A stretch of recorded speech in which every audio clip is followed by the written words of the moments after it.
So I'm going to actually start with a little bit of a quote today. Like a lot of you, I've maybe been reading a little more than I typically am able to. And somebody sent me this rather philosophical quote, but I think it really speaks to the time we're in right now, and also the theme of what I want to talk about today, which is uncertainty. And the quote is actually from a Buddhist, and his name is, forgot his name. I got to look it up. Pema Chodron. Some of you have heard of him. And he said, he wrote actually, all around us, the wind, the fire, the earth, the water are always taking on different qualities. We also change like the weather. We ebb and flow like the tides. We wax and wane like the moon. We fail to see that, like the weather, we are fluid, not solid, and so we suffer. What we fail to see is that we can use everything we do to help us realize that we are part of the energy that creates everything. If we learn to sit still like a mountain in a hurricane, unprotected from the truth and vividness and the immediacy of simply being part of life, then we are not this separate being who has to have things turn out our way. When we stop resisting and let the weather simply flow through us, we can live our lives completely. So that is where we're going to start today. And I just going to introduce, oh, come on, computer work.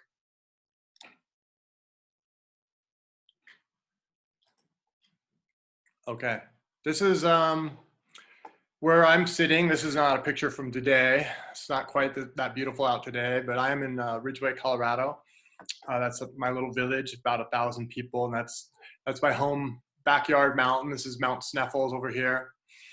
And you know, one of the things, and you've is that I like about Ridgway is it's a place where people ride their horses to the bar, especially these days, right?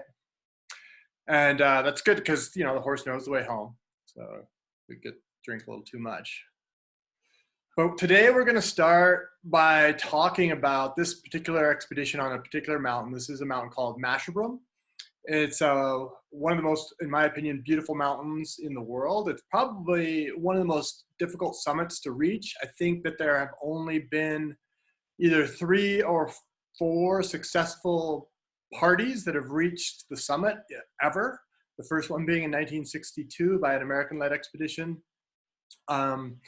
And another time by a group of Austrians, and one other time by a group of Japanese.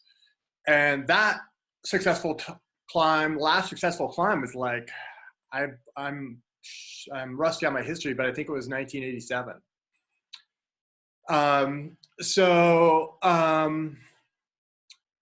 That is where we're going.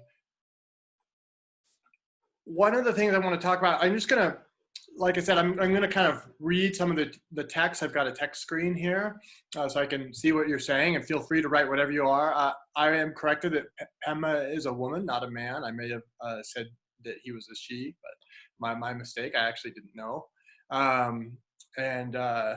So all these expeditions in Pakistan start by going to Islamabad, and then heading north to Skardu. Typically, depends. There is some variation depending on exactly where you're going. This is the view of Nanga Parbat as you fly from Islamabad to Pakistan. It's a pretty incredible flight.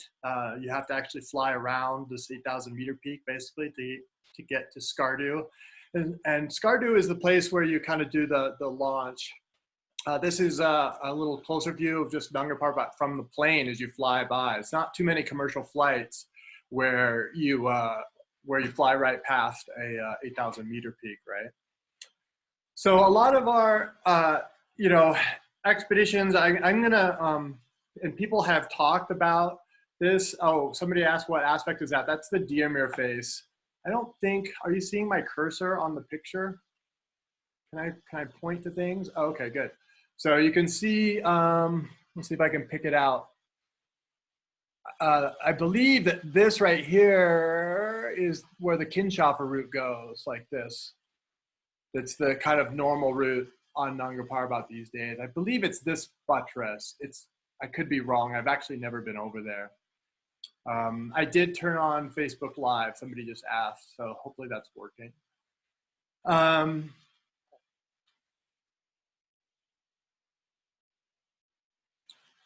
So let's see. I'm sorry, I'm reading the text, and I want this to be informal anyway, so we're just going to go with it. One of the things I want to talk about is sort of the process of these lightweight expeditions. This is a really been how I've approached the big mountains pretty much my whole life. And I'm going to introduce these two characters in a second here. This is how we kind of travel. This is myself right here, and my friend Matija. We call him Matic, and some of you, the Slovenians in the audience, may know of Matic. And Matic is actually his nickname, but Matija is his full name, and Matic happens to also mean nut, like it's actually like the nut you would put on a bolt. But it also, like in English, has the kind of connotation of being a little bit crazy. So it's a good nickname for Matic. And a lot of these expeditions, I just want to illustrate with this picture here, there's a lot of unknowns. There's a lot of uncertainty in these expeditions. Like, for example, this is 2003, by the way, that we went on this trip. And we were traveling to almost 8,000 meter peak that had only been climbed three times. There really wasn't very much information. People didn't write or even take as many pictures in the earlier years of expeditioning as they do now. There's obviously we can't search the web for like a trip report from these earlier expeditions. So we really had very little information. Basically what we had is that pile of photographs right there. And also you can see in front of my foot here, you can see this is a map. And this is basically all it is a sketch line of the ridges. So it's very, very rudimentary, what we have here to work with. So that's one of the first things I want to sort of point out. That's going to be one of the big challenges and the big problems that that you have on these expeditions. I just want to make a verbal reminder if everyone can please try to turn off their video. There's a bunch of people who still have their videos on, and it's probably taking up a bunch of our bandwidth. So if you do have a chance to figure that out, that would be great. So we're here in Skardu in our very fancy hotel, as you can see. Oh, thank you guys. I saw a bunch of windows just close. That helps.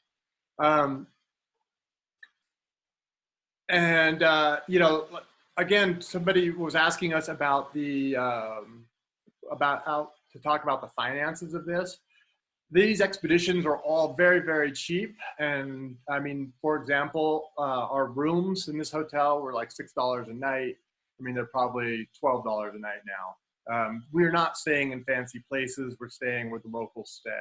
And we're eating what the locals eat. We're traveling like the locals do. So that's one of the ways we keep the cost down. I think the total budget for this trip, not counting airfares, because that would be different now. But I bet it was around $5,000 for all three of us. So for a 2-month expedition. So these are really cheap. I'm going to talk more about that. So from Skardu, you take a Jeep and you travel usually one long day up to Ascole, which is the town where you kind of launch from. And there, that's usually where people congregate to get porter work in the summers. And I'm going to speak about the porters. I'm actually trying to. I've got some slides about the porters, and that's one of the possible rabbit holes we could go into. I saw somebody asking about the Facebook live stream. It should be on the Uphill Athlete Facebook page. It's just in the timeline on the Uphill Athlete Facebook page. You have to scroll down a little bit. So this is a pretty typical scene. It looks kind of chaotic, but it's actually fairly orderly. These little strings here, these are numbers that we would make, and then we made them out of little pieces of wood because paper didn't work. And every drum has a number, or every load has a number. Then every porter gets this string so that they can match their loads, so they know which loads they're supposed to have and take responsibility for. Somebody asked me if I organized the porters beforehand, and in the high season, you don't really have to. Here, you can just kind of show up, especially if you're we're a 3-person expedition.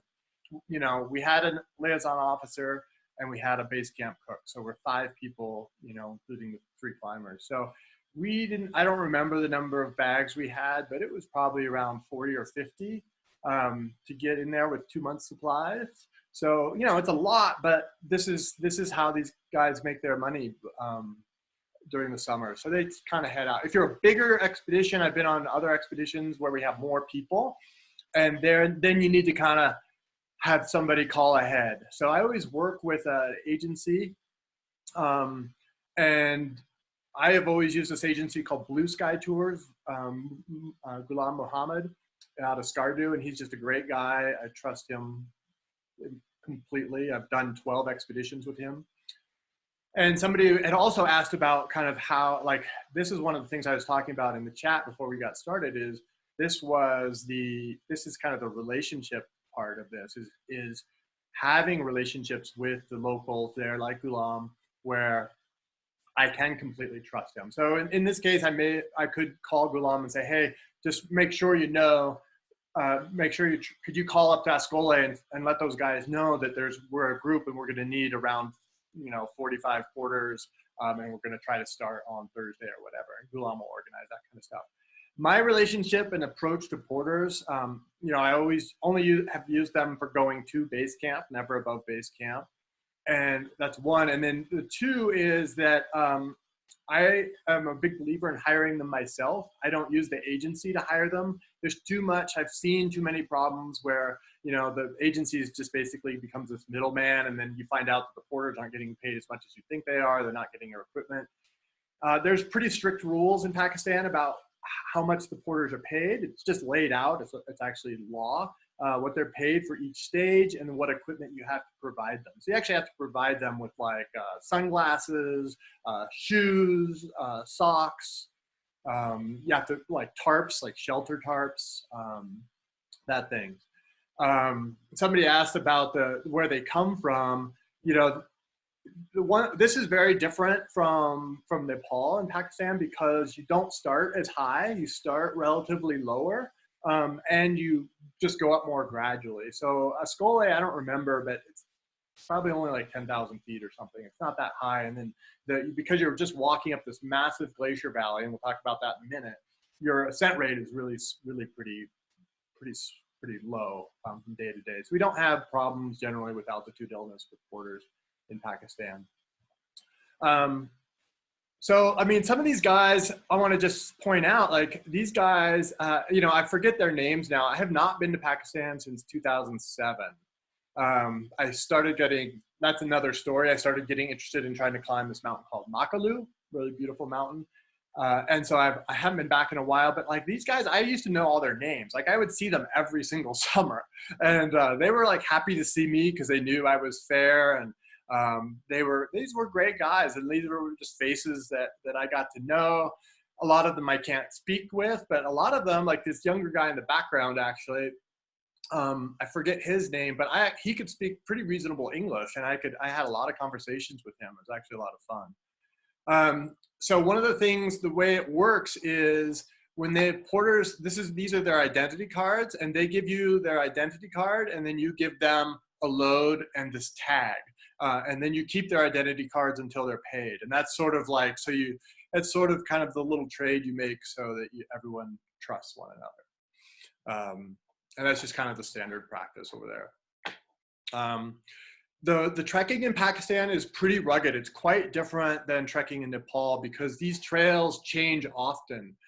You can see this is just a big moraine, and these things crumble. They get repaired a little bit, as you can see in a few places. But this is the first day's trail, and this is one of the best sections. Once you get up there, I think on the second day, you're already walking across a glacier that just looks like this. It's just a rock-strewn glacier. You're walking up the Baltoro glacier. So this is it's a real different kind of trekking. You're not on a trail. People go different ways all the time. There's little cairns across the glacier where you can kind of follow generally the route. But as you can see, there's exposed ice. The path literally changes every day because the glacier changes. And yeah, that's $5,000 for all three climbers. That's, people are always surprised that my expeditions are so cheap, but they really are. Like when you do a lot of stuff yourself, the price really comes down. For example, in 2005, when Vince and I climbed Nanga Parbat, our total budget, including airfare, was $8,000.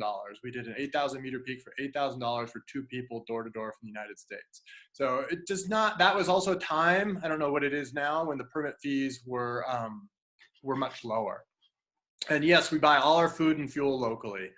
We just go in the markets and buy everything. And the climbing permits are not that expensive. I think that's another misconception.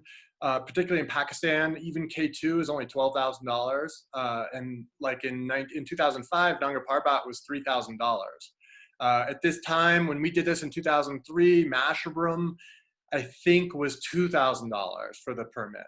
So it's not that expensive, not as expensive as people think. It's not like Everest. Everest is whatever, $65,000. The other thing to remember is everything under 6,500 meters in Nepal is considered a trekking peak, or sorry, in Pakistan is considered a trekking peak and is free. So you can go climb a 22,000 foot peak in Pakistan and you don't have to pay for a permit, which also means you don't have to have a liaison officer, which also makes things a lot cheaper. Let's see.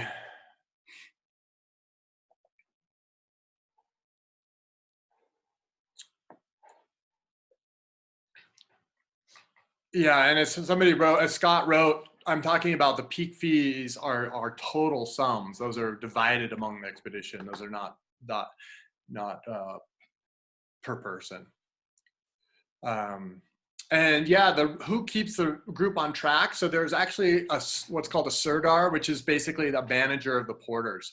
And he's the one who's kind of in charge of kind of making sure everybody sort of stays together, nobody gets lost.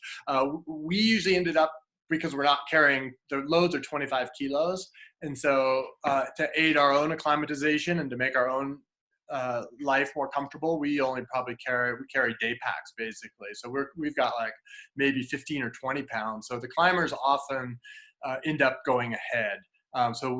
There, we often will kind of help find the route as well. Yeah, we do have dehydrated food for altitude. I'll talk about that a little bit later when we get to that part. But you can see, here's a good picture of what the trekking looks like. This is not trekking to Everest Base Camp on a trail that would be better than the road in front of my house. This is quite rugged. And these things like this little bridge, these are all maintained. Now these are maintained by the Army, but back then these used to be maintained just by the locals.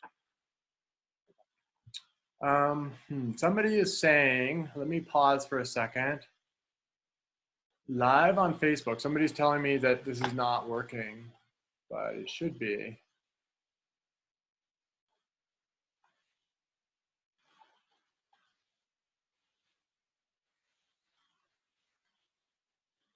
It says live streaming. Okay, I'm getting another message that the live streaming is working on Facebook. Can someone confirm that real quick? I'm seeing it. Someone's saying it's working. Okay. I'm gonna go back to, let's see, how do I get back? Okay, do you guys see the screen again? Okay. So let's move along a little bit here. This is one of the last camps before we got to base camp. There's a little place called Urtikas. you know, you could tell we were, one of the mistakes I'd say that we made is that we started our trip in late May, and it's too much. There was a lot of snow still around. So it was hard for the porters, and it also was a problem on our trip, as you'll see. So here's a little map here, and I'm going to try to show you where we started. Let's see, Ascole is just right somewhere here, just right in here somewhere, I think, if I remember right. And then so you trek up along this side of the valley. You come up here. I don't remember the names of all these camps, but there's basically, they take, if you're fit, you know, you can walk between a 1 day's camp. It's only 4 or 5 hours of walking, but if you're a porter carrying a big load, it's a lot more. And then the last, Apayu, which is the last place before you get on the glacier. I think it's on this little lateral moraine right here. And then from here, you're on the glacier. And somebody mentioned, this is where the porters often have a little celebration. You get an extra rest day. This is the last time they have any meat. So they typically have to bring a few goats or something with you, live goats. And they slaughter the goats and have a big meal. And there's often kind of a party feeling atmosphere here. And then from there, you go up onto the glacier. On this expedition, we didn't have that because we were only going 1.5 days further. So you can see this is Masherbrum here. One of the big problems we had is we didn't know where to put our base camp. So we were either going to put our base camp on this glacier or this glacier. And we chose to put our base camp on this glacier, and that was the wrong answer, which caused us lots of problems. And I'm going to talk about that more in a minute. But this, if you've gone up the Baltoro, this is an area called Concordia, where these two big glaciers come together. And there's Broad Peak there, there's K2, the Masherbrums are off to the right. It's pretty spectacular country. This is, again, yeah, somebody just said the 500 cap. We're right at 500 people on, but I did increase it to 1,000 yesterday. So hopefully that it's working. Maybe we just don't have more than 500.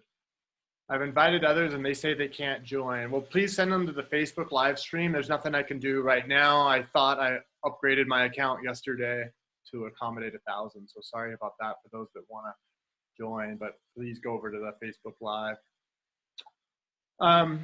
So yeah, so I wanted to talk about, somebody asked about the porter's food. So the porters, that's part of how, like I said, everything is defined by the government, what you have to pay for.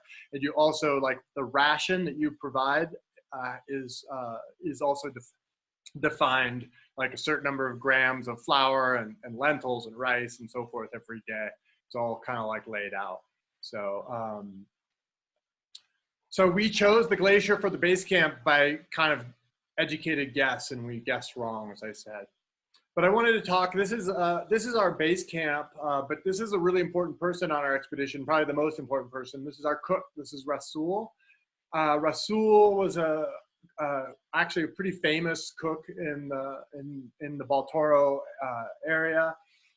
He's from the Houché village. He's one of the friendliest, nicest guys you will ever meet.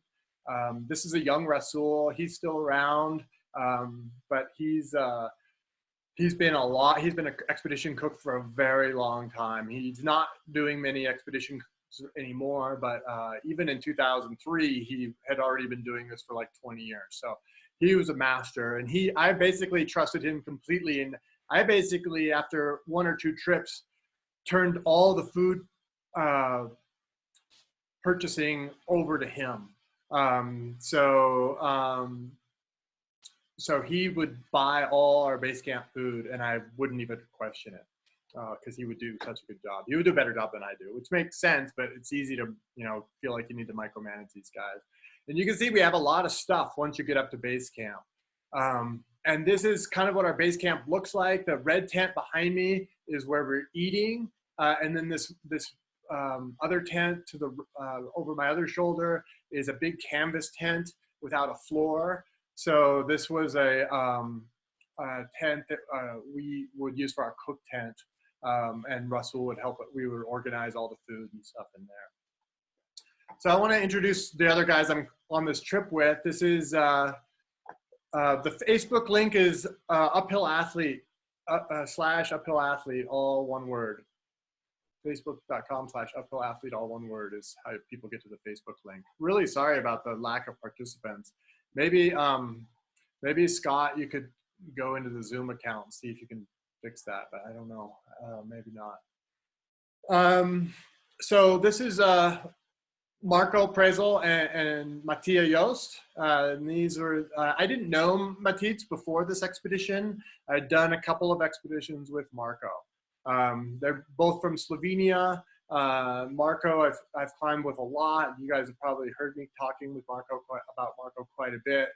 He's a good friend, and we did a lot of expeditions together. I don't know, at least 10 Himalayan expeditions together. But one of the things that we would do as soon as we got there, you know, we realized that one of the big problems was the temperature. So we had a lot of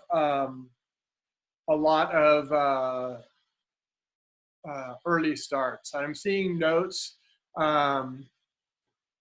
about Facebook. It's not on my Facebook page. It's on the Uphill Athlete Facebook page. There's somebody posted a link to it right there. Peter Osborne did. So please text that to your friends. And yeah, maybe it's a Zoom problem. So a lot of early starts, and what we quickly realized we had to do is we had to we needed to find a place to acclimatize. So we went over the ridge between these two glaciers because we picked wrong, and found a mountain to acclimatize on. You can see Masherbrum there above my wands, that we brought for marking our route. And once we were on the other glacier, this was the view. We're looking up. This is more the north face of Masherbrum. And if people can see my cursor, our goal was to climb basically this pillar that comes down like here. So we were basically planning on getting on this ridge down low, coming up here, and then trying to climb this direct pillar line to the summit. So on the acclimatization climb, we were just climbing a peak that was a little bit lower. I actually don't remember the altitude of it. It's called Biracheti. And we did not have much to answer somebody's questions about how much pro we had. We actually didn't have very much pro. We would just improvise, and we didn't think that climbing would be as technical as it turned out to be. And we're actually fairly quickly realized that we were mostly concerned about the snow. We immediately started to notice that the snow was not very stable. So that was actually the main reason we started belaying. Even things like this, that, you know, Marco's not going to fall off because of some technical move there in the steep snow. But we started to realize that the snow was not well constructed. So we went up on this mountain called Biracheti, very carefully, very slowly, and this is our acclimatization. And this is a big part of all alpine style climbing, is you have to find some sort of relatively easy climb that you can do where you can acclimatize. So this is us doing that. You can see this is relatively, what I would consider relatively easy climbing. Really beautiful views. There's looking off the other ridge, that's K2, peeking out of the fog over there. And really spectacular location, also looking back to Masherbrum. So one of the things that I think is really important on an acclimatization climb that I've learned over the years is it's really important to, if at all possible, to do your acclimatization where you can look at your objective and sort of watch it. Marco calls it talking to the mountain. And I think that that's actually something that's not to be underemphasized. I think this talking to the mountain is very important in the sense of you're just watching it, you're noticing what every mountain has its own rhythms, and especially something with some kind of objective hazards. That's really, those rhythms are really important to recognize. And just a reminder, if you guys are watching, please turn off your own video so everybody's other people's screens are as clear as they can be. Um, so again, here's our camp. We go up there, and the actual camping is fairly important because it's part of the acclimatization process. We're having to carry everything with us. You know, we have a 3-person tent, but this kind of hanging out days are also pretty important. So we basically go up there and expect to stay out for 3 or 4 days. And some of those days might just be full-on rest days like this one where we're just hanging out looking at K2. And some of the days we'd actually try to climb a little higher. So luckily, you know, it's incredibly beautiful up there. So it's very peaceful. It's easy to feel. It's easy to feel at peace up in these places. This is a view of Masherbrum from our camp. And the first time we went up there, we went. Let's see. Somebody wrote, "How many liters on the pack?" I don't know what that means. Our packs are pretty big. They're probably like around 65, 70 liter packs. They're not especially light. But we're going up there with lots of food and fuel to hang out and take care of ourselves. On this, we went up actually a couple of times, so I'm going to kind of condense some of this. But one of the times, you know, we went up and the weather turned bad. We had quite a little adventure coming back down. Like I said, the snow stability wasn't very good, so we were having problems with that. And it was a real, sometimes a little bit exciting. But we were able to get back down. And then this is another thing that happens a lot at base camp. In base camp, you sit around a lot. You talk to your friends a lot. I know all you guys are eyeing this bottle of hand sanitizer over there, aren't you? Well, you can't have it.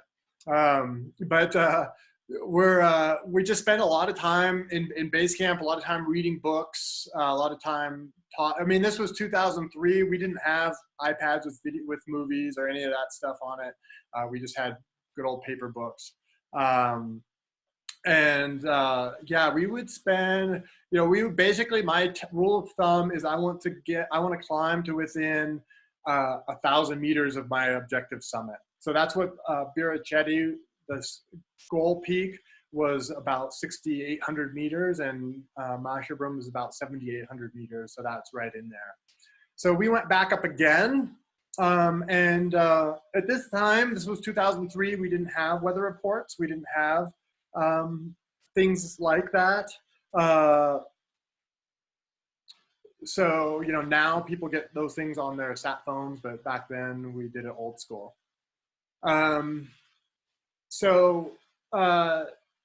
This is actually the view of Masherbrum from our base camp. And if you can see my cursor, the sunshade line is basically where we want to climb. And this is the ridge that you're coming down here that we have to go back and forth, because we thought we could approach the ridge from here, but then we realized there was all these seracs and we couldn't climb up through here. This was all very, very dangerous, but we could climb up from the other side, and our acclimatization peak, Biracheti, was over here.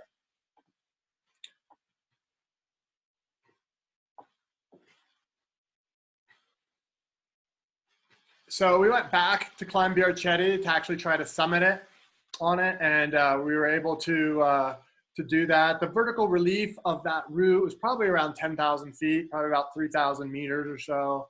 I don't recall off the top of my head. I remember that our base camp was at 4,200 meters, and I bet the base, by the time you get up to the base of the mountain, you're probably at 4,500 meters. So it's probably about, 4,800 meters. So roughly, 3,000 meters, because the summit's 78. So yeah, this is going back up Biracheti. And when we went back up, we had a little better conditions with the snow. As you can see here, that it had kind of cleaned itself off a little bit. Again, we're able to look at our objective all the time. We're just always looking over at this. And this is the ridge line where we kind of have to go across, and then up here, and then we're planning to go here. Planning, key word.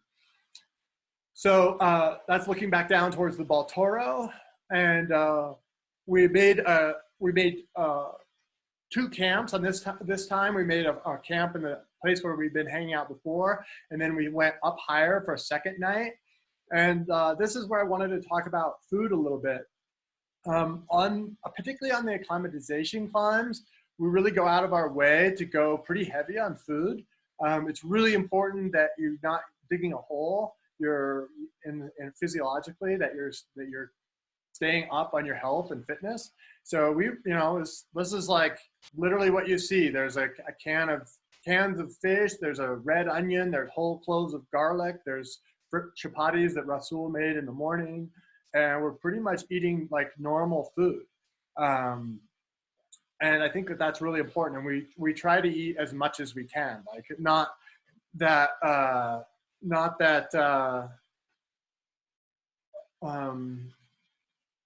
let's see, somebody just asked me a question and I am needing to check. Yes, we are recording. So yeah, so we really try to eat well up there. And I think that's really important. You got to remember, like, these expeditions from a kind of sports point of view, from a training point of view, they're basically 2 months long. So it's really important to take care of yourself. This is our high camp. As you can see, is an incredibly beautiful spot. This was the sunset. This was actually one of those nights that you just, we've all had these nights in the morning, or these nights in the mountains that just still sort of stick with you forever. And this is one of them. It was just completely calm. And we had Masherbrum there, and obviously looking straight down the Baltoro glacier down there. It was really incredible.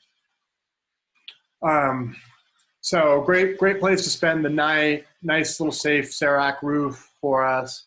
And the next morning we headed up, and our goal was to try to get to the summit. We didn't really know how far it was. And the climbing was a little bit steeper, but still pretty manageable. We're pretty light on rack. We didn't have much gear. We had ice screws and we had some pickets. We didn't have any rock gear.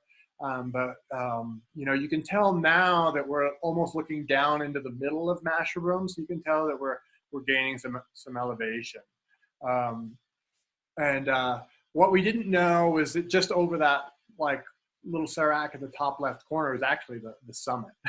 So we actually got from our high camp.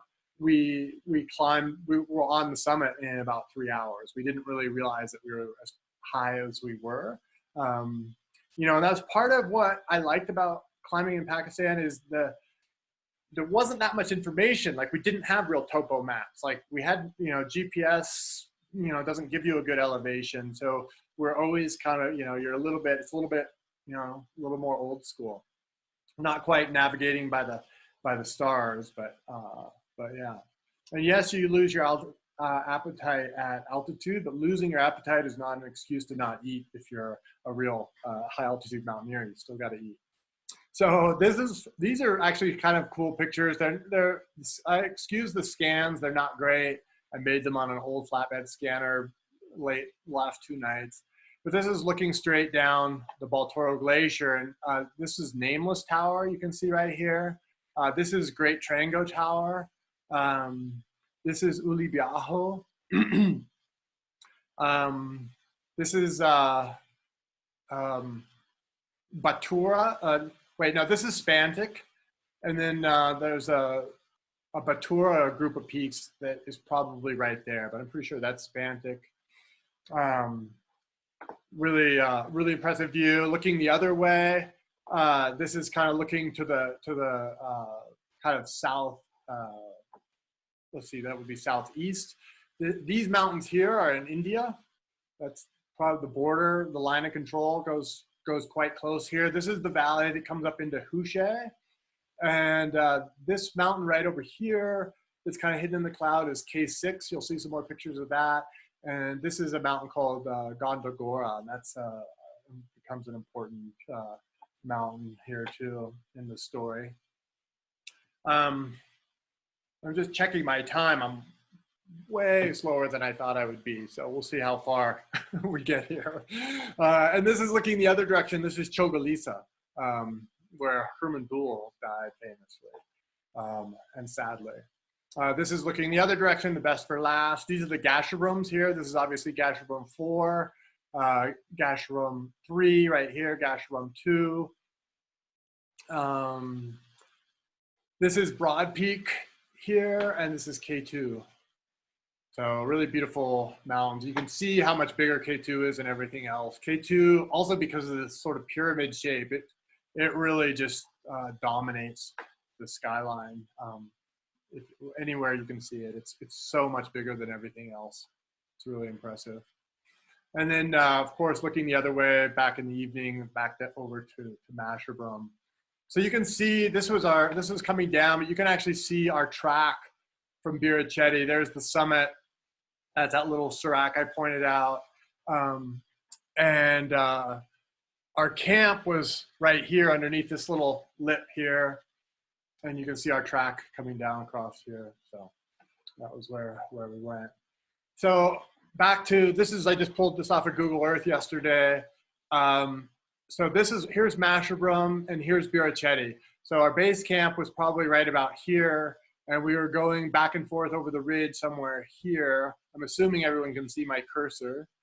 Please acknowledge or deny that if that's not true. I want to make sure you guys can see that. Yes, okay, thank you. And then we're climbing Biracheti basically by this ridge line here, and then coming back down the same way. You can also see, I just want to point out, because we'll talk about it a little later, there's Houché up there. And this is the Gondogoro La, the pass that we're going to go out from is right here. You actually go up around the corner and come over this pass and down this glacier. And K7 and K6 in the Charakusa Valley is over here. So I'm going to talk about those if I get that far. So then we finally started to try to climb Masherbrum. And we hadn't set foot on Masherbrum at all at this point. So we needed to go up and find a way. So we headed up there, and same basic style. We had the three of us in this one tent, and we basically were going up and seeing how far we could get. We weren't planning on going to the summit. We were just kind of planning on climbing the lower part of the mountain and getting it sort of sussed out. So what quickly happened there is as we got higher, some of you will notice, you know, the snow started to get some texture to it. And this particular picture is a moment that really, I think, defined this expedition, because we knew something was up with the snowpack, but we really hadn't seen many consequences of it. But you can see what we're trying to do is basically climb over this ridge. And you can see we've got to go along this kind of big, snowy, kind of funky ridge. And we're trying to get up to that pillar that you can see up in the clouds there. And here's Marco leading this pitch. And we're belaying because we're worried about the avalanche. And, you know, sure enough, the avalanche happened. That's just a few minutes later. So you can see the rope is tight because I had literally run back down the ridge to try to basically get to a place where I could jump off the other side as Marco started to slide off the mountain. This was thousands of feet down to the valley here. If he would not been roped up, he probably would have died. He mostly stayed on top because it was hard. The slab, he kind of scrambled and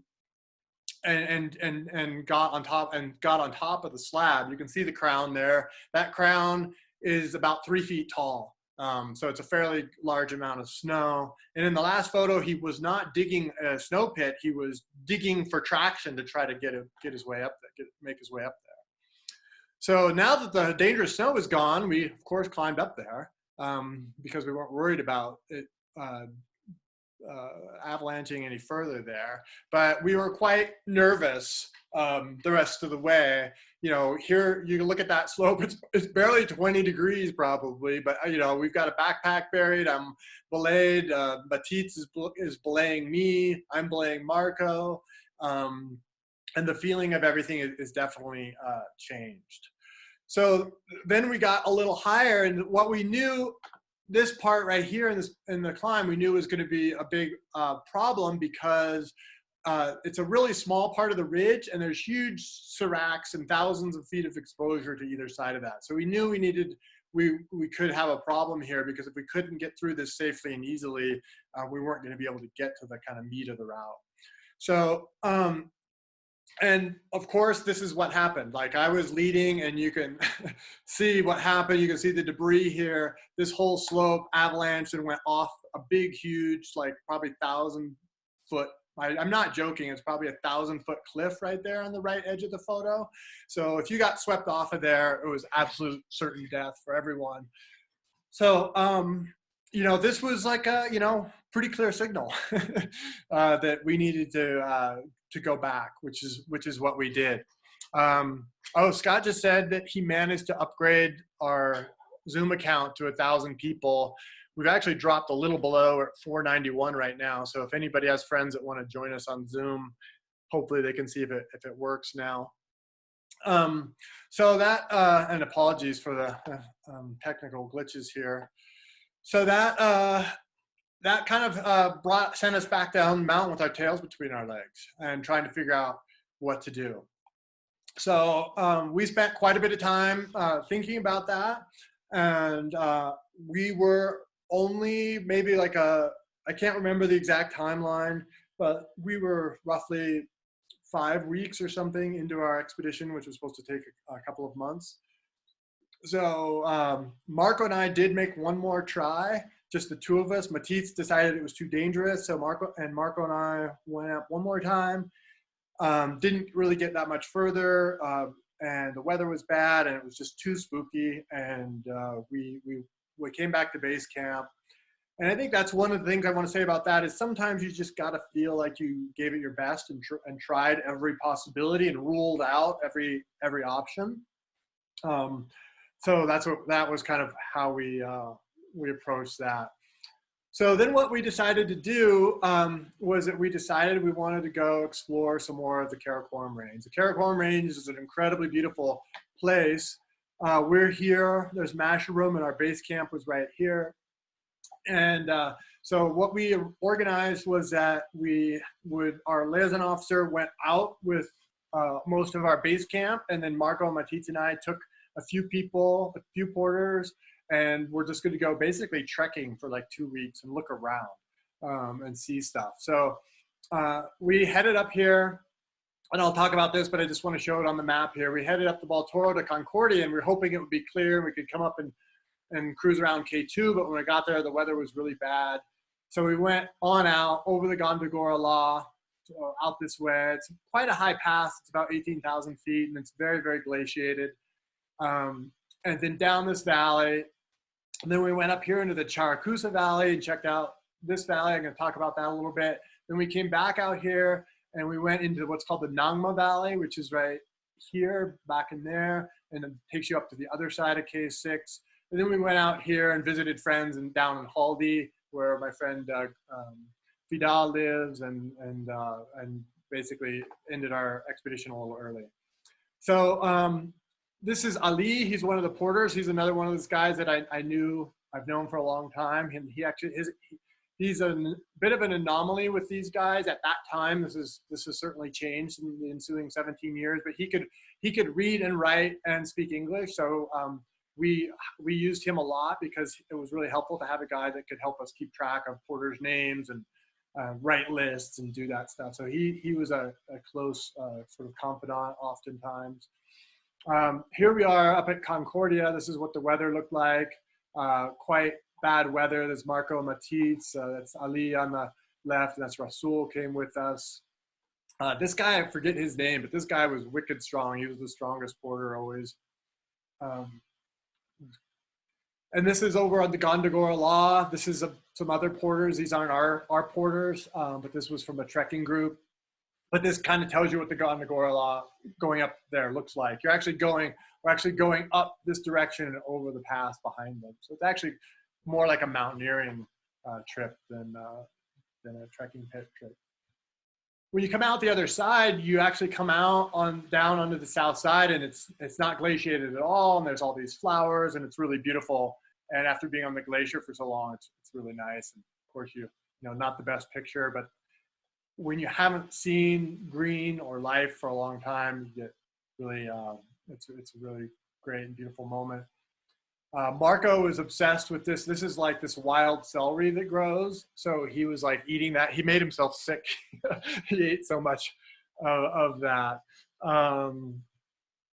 Boy, Staley, I don't know what camera that was. That was so long ago. These were all shot obviously on slides. 2003, might have been like a Ryko point and shoot or something. Marco carried a real camera. He always carried a big SLR. So he always carried Nikons.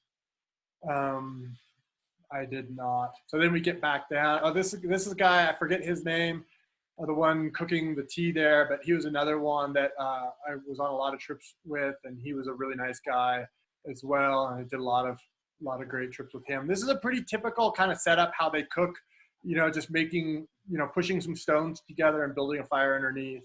And so that's, you know, nowadays there's not as many trees because of this. So the using propane or kerosene is a lot more common, but back then it was always wood fires. And then we headed up into the Charakusa, and I gotta say, like the Charakusa Valley, and I'm gonna talk a bit about it, and I don't wanna go too much over our sort of self-appointed hour of time here, but it is absolutely the most stunning valley I've ever been in.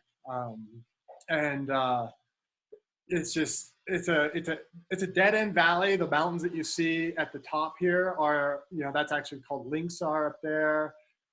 This was first climbed just not that many years ago by Raphael Stolinsky and Kevin Mahoney. And I don't remember what they called it. They gave it a name. These beautiful rock spires. These, like, there's a lot of room on the side of the glaciers here where there's all these little meadows.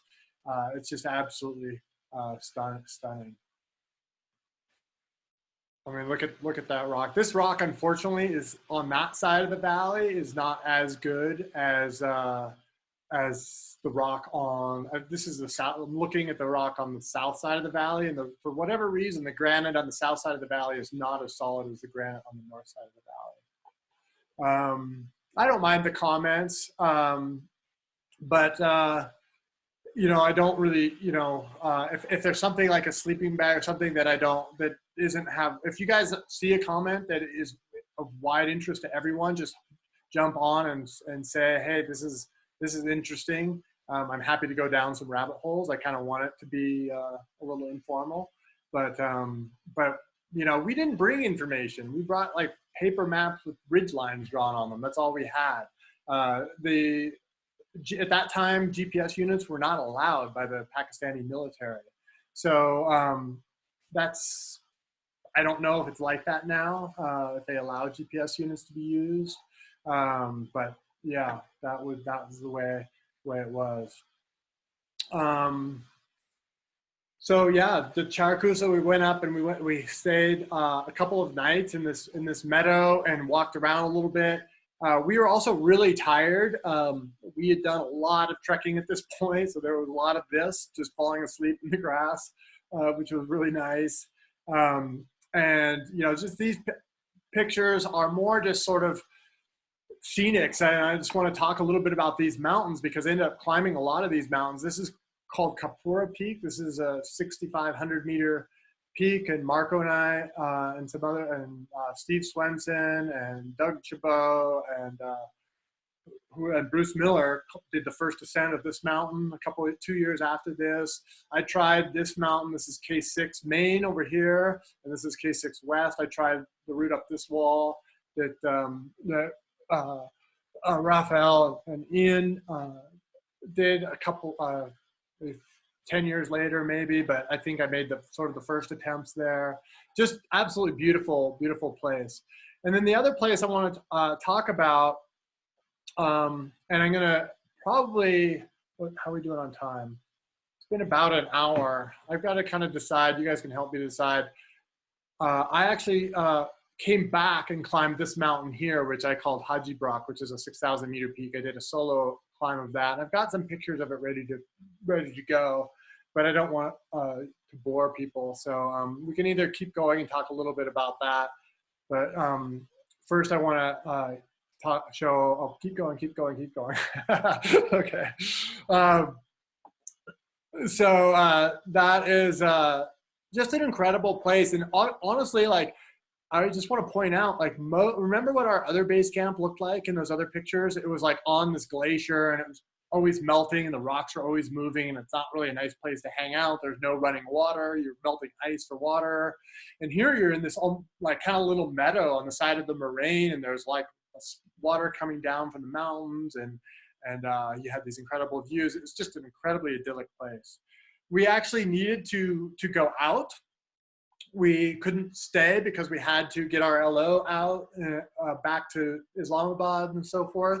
So we walked on back to town, to Hushay. You can see myself and Marco. There's Ali. This boy in the foreground is, his name is Fida. That's Rasul's son. We paid for his education all the way through high school at a private school, so got to know him really well. These are these little connections you make. You find out, like, you know, how to help these people because you like them. They become your friends, and you do these little things, not because of any kind of recognition or whatever, just because it's a nice thing to do and it doesn't cost us that much. And then we also walked up, just one quick slide, we walked up the Nangma Valley. And I get a lot of emails about the Nangma Valley because I think people know that there's these big rock towers like this one behind me in this picture, and it's not glaciated. But I want to say that the rock here is not very good, and the cracks are not splitters. It looks like there's a ton of cracks up there, but they're kind of bottomed out, and it's not a great place for climbing. The mountaineering equipment for the porter, somebody asked. Yeah, like if you go over Gondogoro law, you have to provide mountaineering equipment for them, and that's all delineated in the Alpine Club of Pakistan's rules. So after I didn't include any pictures of Islamabad, but I went all the way back to Islamabad and came all the way back by myself because Marco Matitz decided that they wanted to go home, and I changed my plane ticket for another month and stayed there because I wanted to go back and spend more time in the Charakusa Valley and try to climb a little bit. I was a little bit disappointed because I was hoping to have a partner, obviously, but I thought, okay, well, you know, I want to go and spend some time and get to know the mountains there, and this is clearly a place I want to go back to. And I want to just loop back in to my earlier theme of kind of things unfolding through certain, you know, we had this hugely uncertain situation, right, where we had no idea how we were going to, our expedition was over. But then basically what I realize now looking back is that was just the beginning of this really incredible time to explore this Charakusa Valley, which became a really important place for me. And no, Emily, I didn't have any scotch, I'm afraid. You know, at this time, I used to play really by the rules, and Pakistan's a dry country. You're not allowed to bring alcohol. So we didn't bring any alcohol on this expedition. So we were dry for months at a time. But so I went back in there with Rasul, and he actually went up on the glacier with me. It was actually pretty fun, and we would walk around and we check out all these walls. I mean, there's an incredible amount of rock climbing there, and it's also an incredible amount of mixed climbing, to somebody's comment earlier. So you can, you know, it's and most of the glacier around base camp is like this. It's a dry glacier. It's pretty flat. It's pretty easy. Like I would take my kids up there and walk around on the glacier and look at these mountains. It's like, it's really user friendly in that way. So so that's a really nice thing about the Charakusa Valley. So I'm going to go ahead and talk about Haji Brak, as I called it, because that was kind of my planned ending of the story. For those of you that need to go to other meetings, because we've been going for an hour and so forth, I do want to point out for joining us, we're going to offer a discount code on our online lecture series, and that code is, I'll write it here, but or actually Scott will write it there for everyone. It's 50, the % off, OFF in lowercase, and you can use that on our website at pilathlete.com for and Scott, maybe you can send them a link to the product too, so people can find it easily. And then I also just wanted to say, at any point, you guys can offer feedback on what you want other talks, what other things you want to hear. If you want more story times like this of expeditions, or if you want, somebody was asking training questions earlier in the early chat before we started. We'd love to hear from you. You can write that in the chat. You can write that in an email to coach@uphillathlete.com. We definitely want to get your feedback. So, so I just want to, I'm going to keep going through probably only about 15 minutes more here to talk about this beautiful mountain of Haji Brak. And I just thought this was a really cool little peak. And it would also offer me a little, let's say, orientation to the Charakusa Valley. And from the summit, I would be able to see a lot of stuff. And we'll record, I've seen all these things on the chat show up and about different ideas, and this is all being recorded, so we'll review all these ideas later, and I'm happy to do more of these style of talks. I'd actually ideally like to do maybe 2 a week or 1 or 2 a week for the rest of this sort of time we're all on lockdown, because I'm also on lockdown. So my idea was to climb this couloir line, this ice and mix line here, and get to this summit. So just a little bit of a foray. I don't have a very good picture of it, but this is for the geeks, because I know that you're out there. This is the ice climbing setup we used at this time. These were ice tools. It's a horrible picture. Didn't realize it was this bad, but this was we wore leashes, and they were attached to the tools with cables. So it was sort of this like in-between technology that we used for a little while, where we were trying to get away from leashes, but we wanted to be sometimes able to climb leashless. So it was sort of a funny thing. It's a good idea about bringing Vince in here. I could do that. We could both tell the story. That would be good, actually. So, one of the things with solo climbing is the photos aren't very good. Pictures of your feet, of your face, and that's about it. But I was basically, what I wanted to experiment with from a climber point of view was I wanted to experiment with single push climbing in the Karakoram range, in a mountain range other than Alaska, where it gets dark at night. So in Alaska, and this is obviously way out of chronological order, through the 90s and early 2000s, is doing these climbs where we could climb nonstop for 24, 36, up to 60 hours.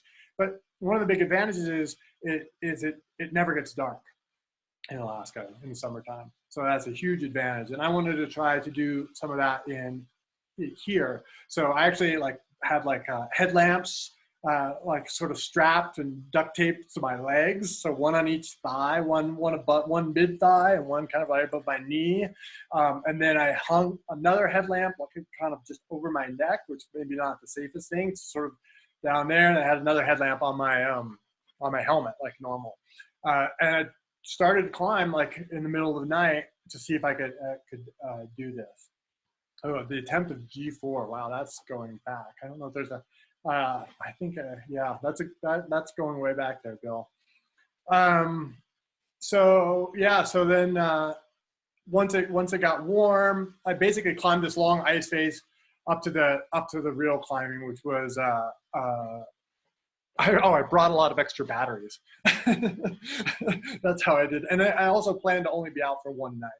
So I was just climbing, figured I'd get this done in about 24 hours, and it took, I think, 19. Yeah, there's no way I'm going to get Mark to come on here, I don't think, but I could try. This is pretty technical climbing, and this is kind of what I was after, is seeing if I could do this a little bit, not so much that I could do it by myself, but see if I could do this kind of time-consuming mixed climbing, kind of, nobody's ever been here before. I have no idea what it's like. And I used a rope solo method that's really old school. I just, what we call climbing on clove hitches. And it's really slow and not very safe. Yeah, I was definitely self-belaying on about 3 pitches of this, where 3 full rope lengths, where I was having to self-belay the whole way up, rappel all the way down, climb. I didn't have a Jumar, so I'd have to climb back up, basically on sort of a top rope clove hitch on a top rope. Not very sophisticated.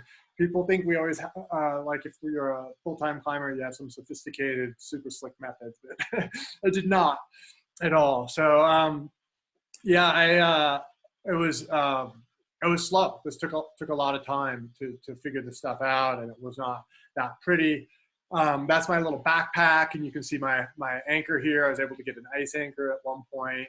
But actually really beautiful climbing. Like I would go do this route again, like just as a mixed climb. It wasn't terribly hard. There was this chunk, I got to the top and found this thing looming above the couloir I'd been in the whole time. So that's a little bit of hazard, but it never fell down, and it actually wasn't too unstable. So I think it was probably mostly okay. But really cool feature. And then one of the coolest features of this climb, actually, I'll never forget this, is I got up there and this was the summit. It was like this perfect, amazing block of granite in the sky. And so I was able to kind of climb, basically get into that crack system. This is, and you can, I left a piton, you can see it right there. So, because there was no crack in the summit, I wanted to leave some sign of my passage. I guess that's a human compulsion. But really, I climbed up there and I sat up there for a while, and I came back down to where I took this picture, and there was this nice little, pretty big ledge that I could just kind of hang out on for a while and look around. And this is one of the pictures I took from that spot that I'm describing right now. I was looking over at K7. This really gives you a sense of the scale of the place. And this was the first time I was really like, oh wow, this place is really incredible. So at this time, this mountain, the main summit of K7 here that I'm indicating with the pointer, was the only summit that had been climbed in 2003. Every single other face and summit in that photo was totally untouched in 2003. That's not the case now, but as a climber, that was pretty motivating at that time.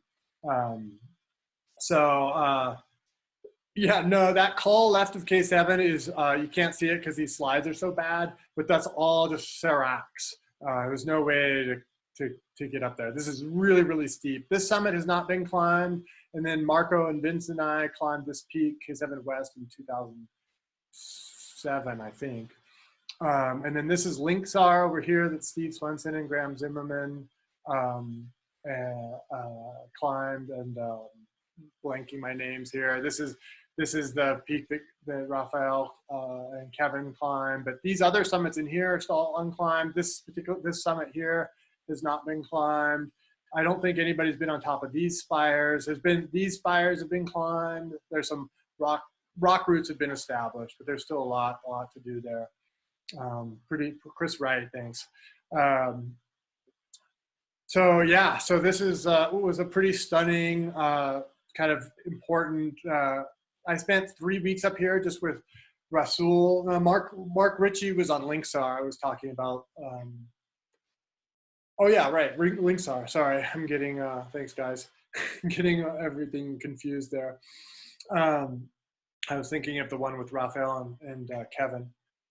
So this is another picture of K6. This is basically the route I wanted to attempt, and that Raphael and Ian climbed years later. That basically goes up here and then up to the summit. I attempted that with Vince and Marco years ago, in 2007 actually, and I think they climbed it a couple years after that. And then these rock towers. Unfortunately, I've made some forays on them, and unfortunately, the rock is not nearly as good as you would like it to be. So it's probably doable, but it's going to be pretty risky. So everything in that valley can be done with a trekking permit, except for K7 and K6.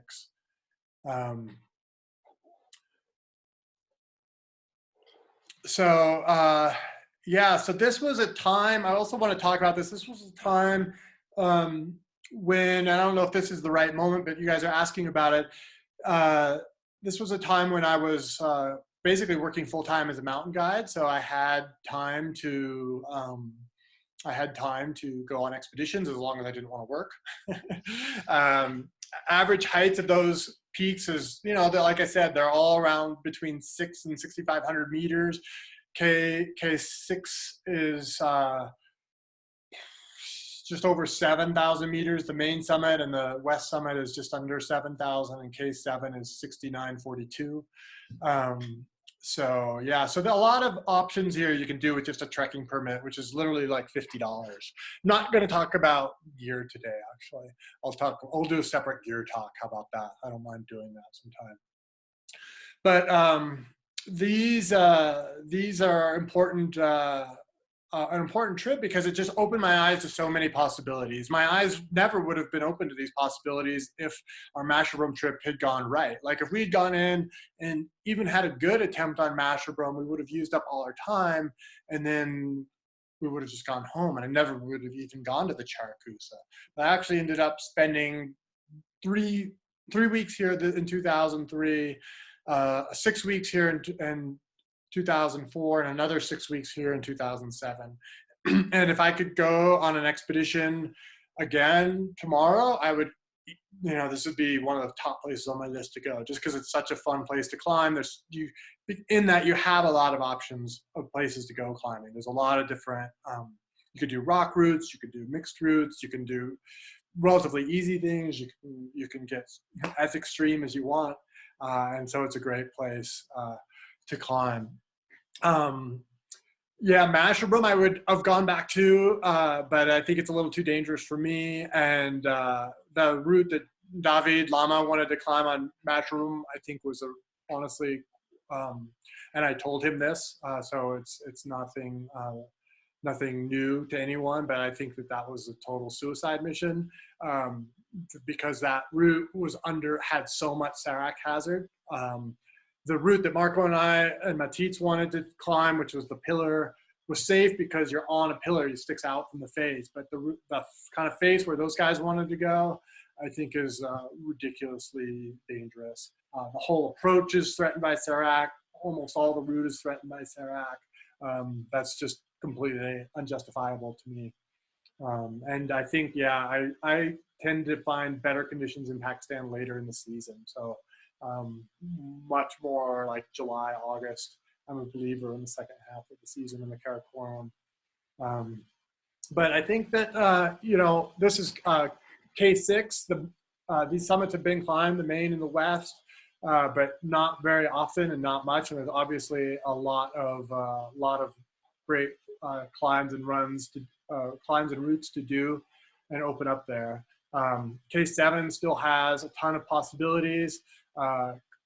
Conrad Anker called this little summit in the middle, he calls that the mofo. And nobody's climbed that yet, so that's an obvious, really cool. You can see the Seracs here a little bit more. But nobody's been on that summit yet, which would be a pretty cool objective. But it's really just an incredible place. One of the things I like about the Charakusa and what it represents to me, to kind of come back to our more of a philosophical point of view, the way we started, is that I think to me that this place just represents a near infinite number of possibilities. I mean, you could go there with a regular rock rack and a buddy, and you could just climb routes along the base of those pillars and have a great time, and not even try to summit anything, and go there for 2 weeks or go there for 10 days. And assuming you get good weather, you could have a great time with that. Or you can go there for big objectives too. So I just think that this is a great sort of parable of what we're kind of going through right now. All of us, whether we're athletes or not, are kind of dealing with a lot of uncertainty, as we started with in the beginning. And I think, we need to be like the mountain in the hurricane, as the quote I read in the beginning said. And a lot of this is going to pass, and we got to remember that we are the energy that makes up this world, and we're going to come through this. And one of the things that I've been having a lot of conversations with our athletes, for uphill athlete and our uphill athlete coaches. A lot of people are losing motivation because they're losing their objectives. So races are getting postponed or canceled. Expedition seasons are obviously canceled. Denali, Forker's closed for the season. Nepal is closed for the season. Like, all these things are going down. And I want to point out, like, that's absolutely the best time to keep training. You could never be too fit for these objectives. because the longer you have, the bigger base you can build. The more bigger your base, the more intensity, the more of all this you do, the fitter you become. And so I think of it, we need to think of this adversity in this time of uncertainty as a gift in a way, in the sense that it gives us more time to accomplish our goals. We can kind of sit a little bit on the uncertainty, and it's okay to be scared right now. I'm certainly afraid of what is coming and how our world is changing and what is unknown for all of us. But, you know, that's life. That's also expedition climbing, is there's a large degree of uncertainty in it. And once we kind of accept that and sit with it for a while, we can take the uncertainty upon ourselves to make the most of it. And I think that that's the challenge. And what I'd like to do with these story times as we go forward in these next few weeks is make it an opportunity to improve as a community. I can do a small thing by sharing my stories and my experiences, and I'm more than willing and happy to do that. And I hope that that's one way that we can all kind of grow out of this. And I hope too that you all, I know, have things to share in similar ways, and you can do that as well. And that makes us all a little better off, and we can all come out a little better in the next coming weeks and months ahead. So I'm going to sign off here, and there's so many messages kind of scrolling by so fast that I can't quite read them all of them and just see a bunch of thank yous. You're welcome. And we will post soon on the website and Facebook and my own social media channels when we're going to do the next one. But probably pretty soon, maybe as soon as Tuesday next week, if I can get it together to do that. Or maybe we do a little easier one, like a gear talk or something like that. But yeah, we're going to try to keep this going, and really appreciate everyone for join us. And this will be posted on YouTube. We'll have the link up on on our website here in a little while, and really appreciate you guys.